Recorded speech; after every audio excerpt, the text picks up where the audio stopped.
ज्या दिवसाची मी वाट बघतो एवढे 4 वर्ष 3.5-4 वर्ष मी झटत होतो। माझी एकच शपथ होती, सरवणकरांचं नाव या दादर माहीम मधून प्रभादेवीमध्ये फुसायचा होता आणि तो शेवटचा अस्त्र होता, त्याला फुसलाय। 5 वाजता एक पिढावर राहिले त्याला पण फुसणार।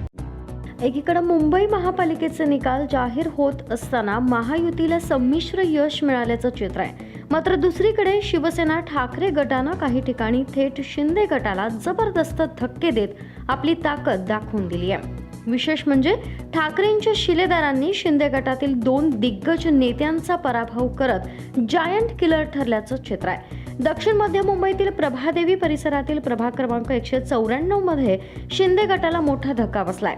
शिंदे गटाचा बालेकिल्ला मानल्या जाणाऱ्या या वॉर्डमध्ये सदा सरवणकर यांचे पुत्र आणि माजी नगरसेवक समाधान सरवणकर यांचा पराभव झालाय। ठाकरे गटाचे विधान परिषदेचे आमदार सुनील शिंदे यांचे बंधू निशिकांत शिंदे यांनी समाधान सरवणकर यांचा अत्यंत चुरशीच्या लढतीत पराभव करत दणदणीत विजय मिळवला। या लढतीत सुरुवातीपासूनच निशिकांत शिंदे यांनी आघाडी कायम घेतली होती। शेवटच्या फेरीपर्यंत चुरस कायम असली तरी अखेर मतदारांनी ठाकरे गटाच्या उमेदवाराच्या बाजूने कौल दिला।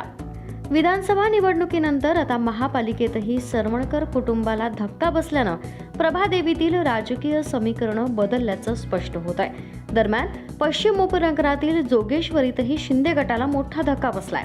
एकनाथ शिंदे यांच्या शिवसेनेचे खासदार रवींद्र वायकर यांची कन्या दीप्ती वायकर यांचा पराभव झालाय।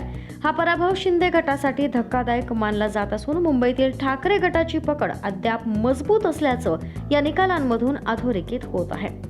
मुंबई महापालिकेच्या निकालांमध्ये काही ठिकाणी महायुतीला यश मिळालं असलं तरी ठाकरेंच्या शिवसेनेनं शिंदे गटाला दिलेले हे धक्के आगामी राजकीय लढतीची दिशा ठरवणारे मानले जात आहेत। या निकालावर प्रतिक्रिया देताना स्थानिक आमदार महेश सावंत यांनी सरवणकर कुटुंबावर जोरदार टीका केली।